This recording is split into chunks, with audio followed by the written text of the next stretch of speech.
দর্শক, ভিডিওর শুরুতেই আজকের সবচেয়ে ধারালো এবং উত্তেজনাপূর্ণ খবরগুলোর একটা ঝলক আপনাদের দেখিয়ে রাখি। প্রথমত, আমেরিকা প্রথমবারের মতো জনসমক্ষে স্বীকার করে নিয়েছে যে ইরানের নতুন সুপ্রিম লিডার মুস্তাফা খামেনি শুধু বেঁচেই নেই, বরং তিনি অত্যন্ত অ্যাক্টিভ এবং ইরানের সমস্ত বড় সিদ্ধান্ত তিনিই নিচ্ছেন। দ্বিতীয়ত, আইআরজিসি বা ইরানের ইসলামিক রেভলিউশনারি গার্ড কর্পস ঘোষণা দিয়েছে যে তারা যে কোনো মূল্যে যে কোনো যুদ্ধের জন্য পুরোপুরি প্রস্তুত। তৃতীয়ত, ইসরায়েলের গোয়েন্দা সংস্থা মোসাদের বিদায়ী চিফ তার রিটায়ারমেন্ট প্রোগ্রামে এমন এক ভয়ানক বয়ান দিয়েছেন যা প্রমাণ করে তাদের আসল লক্ষ্য ইরানের পারমাণবিক কর্মসূচি নয়, বরং সরাসরি ইরানের বর্তমান ইসলামিক সরকারকে উৎখাত করা।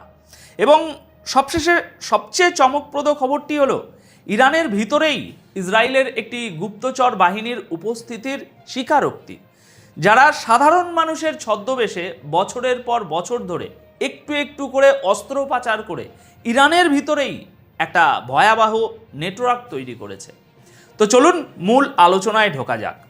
দেখুন, আসল ব্যাপারটা হলো গ্লোবাল পাওয়ার পলিটিক্সে কোনো কথাই বিনা কারণে বলা হয় না। গতকাল 2রা জুন রাতে আমেরিকা ইরানের সুপ্রিম লিডার মুস্তাফা খামেনিকে নিয়ে একটা বড়সড় ঘোষণা দিয়েছে, যা গত কয়েক মাসের পশ্চিমা ন্যারেটিভকে পুরোপুরি উল্টে দেয়। যে আমেরিকা এবং তাদের মিত্র ইসরায়েল এতদিন ধরে বারবার মোস্তাফা খামেনির বেঁচে থাকা এবং তার শারীরিক অবস্থা নিয়ে নানা ধরনের সন্দেহ তৈরি করে আসছিল, সেই তারাই এখন সুর পাল্টাচ্ছে। গতকাল 2রা জুন রাতে মার্কিন সেনেটের ফরেন রিলেশনস কমিটিতে সরাসরি সাক্ষ্য দেওয়ার সময় আমেরিকার secretary of state Marco Rubio পরিষ্কারভাবে বলেছেন যে তাদের কাছে এমন শক্তিশালী সিগন্যাল বা প্রমাণ রয়েছে যে মোস্তাফা খামেনি আগের চেয়েও অনেক বেশি অ্যাক্টিভ রোল প্লে করছেন এবং ইরানের জাতীয় নীতি নির্ধারণী বিষয়ে সরাসরি তিনি যুক্ত আছেন। এখন দর্শক, আপনাদের মনে প্রশ্ন আসতে পারে যে হঠাৎ করে আমেরিকার এই বোধোদয় কেন? এখানে একটা জিনিস বুঝতে হবে দর্শক, আমেরিকা বুঝতে পেরেছে যে ইরানের ভিতরে প্রপাগ্যান্ডা ছড়িয়ে বা লিডারশিপ নিয়ে একটা ধোঁয়াশা তৈরি করে কোনো লাভ হচ্ছে না। মার্কো রুবিও তার বক্তব্যে আরও একটি চাঞ্চল্যকর দাবি করেছেন। তিনি বলেছেন আমেরিকা এখনও ইরানের সাথে একটি চুক্তিতে পৌঁছানোর আশা রাখে। রুবিওর দাবি অনুযায়ী ইরান নাকি তাদের নিউক্লিয়ার প্রোগ্রামের এমন কিছু বিষয় নিয়ে এখন আলোচনা করতে রাজি হয়েছে যা নিয়ে তারা আগে কথাই বলতে চাইতো না। তবে এর বিনিময়ে আমেরিকার শর্তগুলো একটু ভালো করে শুনুন। আমেরিকার শর্ত হলো, ইরান যদি তাদের উপর থেকে নিষেধাজ্ঞা প্রত্যাহার চায় তবে তাদেরকে হরমুজ প্রণালী পুরোপুরি খুলে দিতে হবে। সেখান দিয়ে যাতায়াতকারী বাণিজ্যিক জাহাজগুলো থেকে কোনো ফি বা টোল এরকম কোনো কিছু নেওয়া যাবে না এবং নিজেদের পারমাণবিক কর্মসূচির উপর দীর্ঘমেয়াদী ও কঠোর নিষেধাজ্ঞা সেটা মেনে নিতে হবে। দর্শক, এটা হলো একদম খাঁটি জিওপলিটিক্যাল ব্ল্যাকমেলিং। আমেরিকা আসলে এই বার্তার মাধ্যমে বিশ্বকে এবং নিজেদের মিত্রদেরকে এটাই বুঝিয়ে দিল যে ইরানের আসল ক্ষমতার চাবিকাঠি কার হাতে সেটা তারা জানে এবং যে কোনো ডিল বা চুক্তি হলে সেটা সরাসরি খামেনির মাধ্যমেই হতে হবে। পশ্চিমীরা যখন বুঝতে পারে যে কোনো একটি শক্তিকে ভিতর থেকে ভাঙা যাচ্ছে না, তখন তারা বাধ্য হয়ে সেই শক্তির শীর্ষ নেতার অস্তিত্বকে স্বীকার করে নিয়ে নেগোসিয়েশনের রাস্তা খোঁজে। এটা তারই একটা সুস্পষ্ট উদাহরণ। এরই মধ্যে ইরানের ভিতরের পরিস্থিতিও কিন্তু বসে নেই। গতকাল 2রা জুন তারিখে ইরানের আইআরজিসির মুখপাত্র ব্রিগেডিয়ার জেনারেল হোসেন মোহাব্বি একটি অত্যন্ত কড়া বার্তা দিয়েছেন। তিনি বলেছেন ইরানের সশস্ত্র বাহিনী এখন আগের যে কোনো সময়ের চেয়ে অনেক বেশি শক্তিশালী অবস্থানে রয়েছে এবং যে কোনো ধরনের দৃশ্যপট বা যে কোনো পরিস্থিতির জবাব দেওয়ার জন্য তারা হাই অ্যালার্টে আছে এবং পুরোপুরি প্রস্তুতি নিয়ে বসে আছে। দর্শক, যখন কোনো দেশের সামরিক বাহিনীর মুখপাত্র এমন কথা বলেন তখন সেটাকে নিছক ফাঁকা বুলি হিসাবে নেওয়ার কোনো সুযোগ নেই। বুঝতে হবে এটা খোদ রাষ্ট্রের শীর্ষ নেতৃত্বের বক্তব্য। মেহবি খুব স্পষ্ট করে বলেছেন যে সাম্প্রতিক সময়ে শত্রুদের সাথে সরাসরি যে সংঘাত বা যুদ্ধ পরিস্থিতি তৈরি হয়েছিল, সেখান থেকে ইরানের বাহিনীগুলো আগের চেয়ে অনেক বেশি বাস্তব অভিজ্ঞতা এবং কৌশলগত জ্ঞান অর্জন করেছে। এখন এর মানে কি?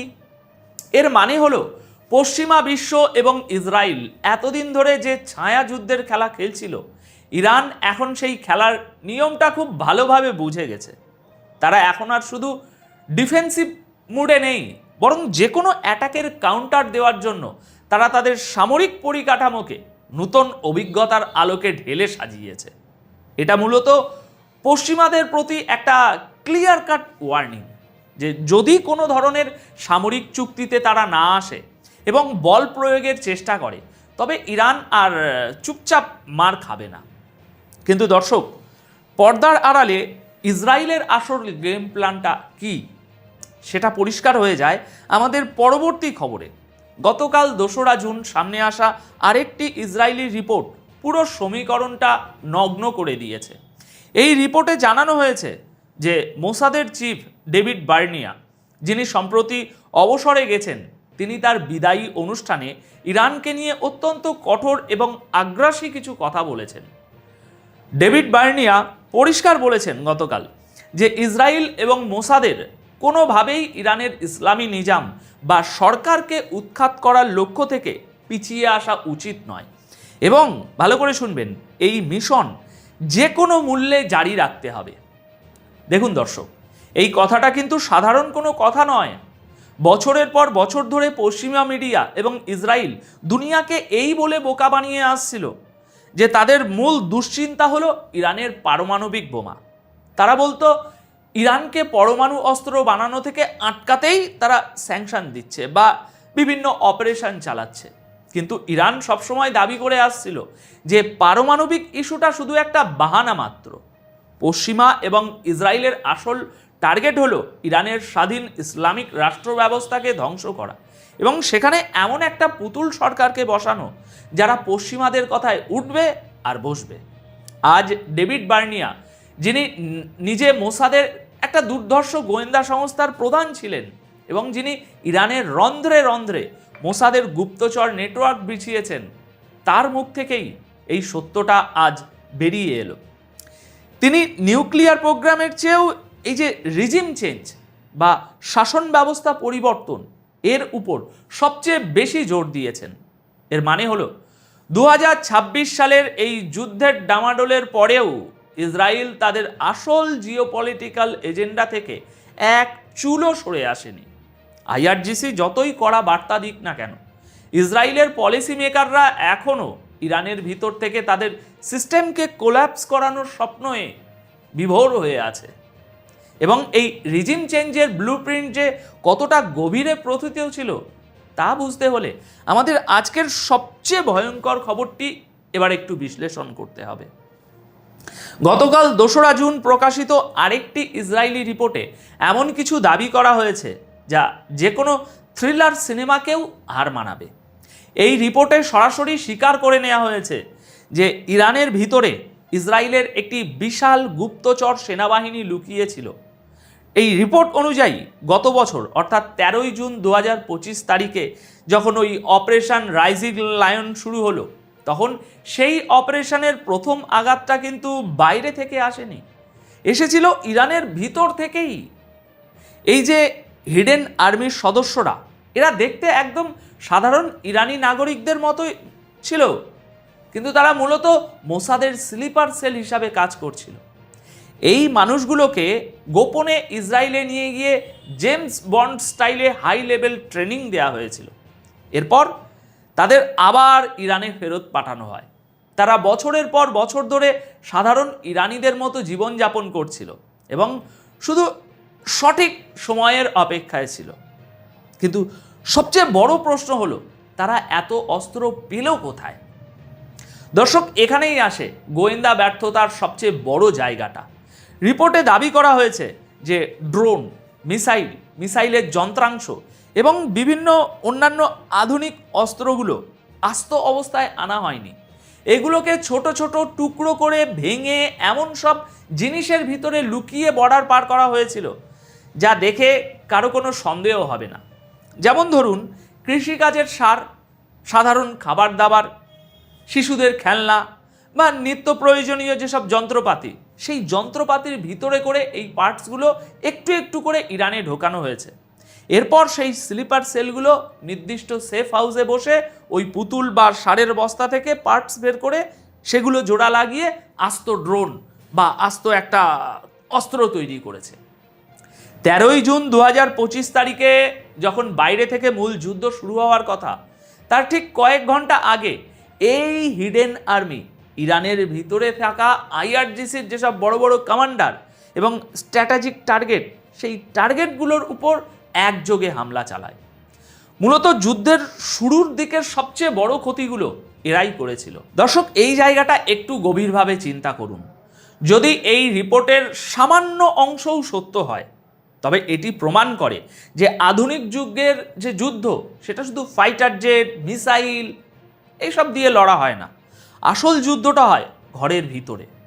ইরানের মতো একটা দেশ, যাদের কাউন্টার ইন্টেলিজেন্স বেশ শক্ত বলে দাবি করা হয়, তাদের নাকের ডগা দিয়ে বছরের পর বছর ধরে এত বড় একটা নেটওয়ার্ক কিভাবে কাজ করলো এবং আইআরজিসি কেন তাদের ধরতে পারলো না, সেটা একটা বিশাল প্রশ্নবোধক চিহ্ন থেকে যাবে। যেসব দুর্বল বা চুনোপুটি গুপ্তচররা মাঝে মাঝে ইরানে ধরা পড়ে, এরা কিন্তু সেই লেভেলের ছিল না। এরা ছিল হাইলি ট্রেন্ড, আধুনিক প্রযুক্তিতে সজ্জিত একটি আস্ত সেনাবাহিনী। এখন সবচেয়ে বড় শঙ্কার জায়গা হলো, এই নেটওয়ার্কটা কি আসলেই পুরোপুরি ধ্বংস হয়ে গেছে, নাকি এখনও ইরানের ভিতরে সাধারণ মানুষের ছদ্মবেশে এরকম হাজার হাজার স্লিপার সেল লুকিয়ে আছে, যারা এই ডেভিড বার্নিয়ার সেই সরকার পতনের মিশনকে সফল করার জন্য পরবর্তী নির্দেশের অপেক্ষায় বসে আছে। এই প্রশ্নগুলোই আগামী দিনে মধ্যপ্রাচ্যের রাজনীতি এবং নিরাপত্তার গতিপথ নির্ধারণ করবে। এখন সব মিলিয়ে আজকের এই বিশ্লেষণ থেকে দর্শক, একটা বিষয় কিন্তু একদম জলের মতো পরিষ্কার। পশ্চিমা বিশ্ব এবং তাদের মিত্ররা যখন মিডিয়ার সামনে শান্তির কথা বলে বা চুক্তির শর্ত দেয়, তখন পর্দার আড়ালে তারা ঠিকই সরকার পতনের জাল বুনতে থাকে। মোস্তাফা খামিনিকে স্বীকৃতি দেওয়াটা যেমন আমেরিকার একটা কূটনৈতিক চাল, ঠিক তেমনই হিডেন আর্মি ব্যবহার করে ভিতর থেকে আঘাত করাটা ইসরায়েলের দীর্ঘমেয়াদী সামরিক কৌশল। এখানে কেউ কারো বন্ধু নয়, সবাই নিজেদের জিওপলিটিক্যাল স্বার্থ হাসিলের খেলায় মত্ত। দর্শক, আজকের এই বিশ্লেষণ আপনাদের কেমন লাগলো? আপনারা কি মনে করেন, ইরানের ভিতরে ইসরায়েলের এই হিডেন আর্মি এখনও সক্রিয় আছে, নাকি আইআরজিসি এই পুরো নেটওয়ার্ক ধ্বংস করে দিতে সক্ষম হয়েছে? আপনাদের মূল্যবান মতামত অবশ্যই কমেন্ট বক্সে জানাবেন। আপাতত তাহলে এই প্রতিবেদন এখানেই শেষ করছি। সবাই খুব ভালো থাকবেন, সুস্থ থাকবেন। ধন্যবাদ আপনাদের সকলকে।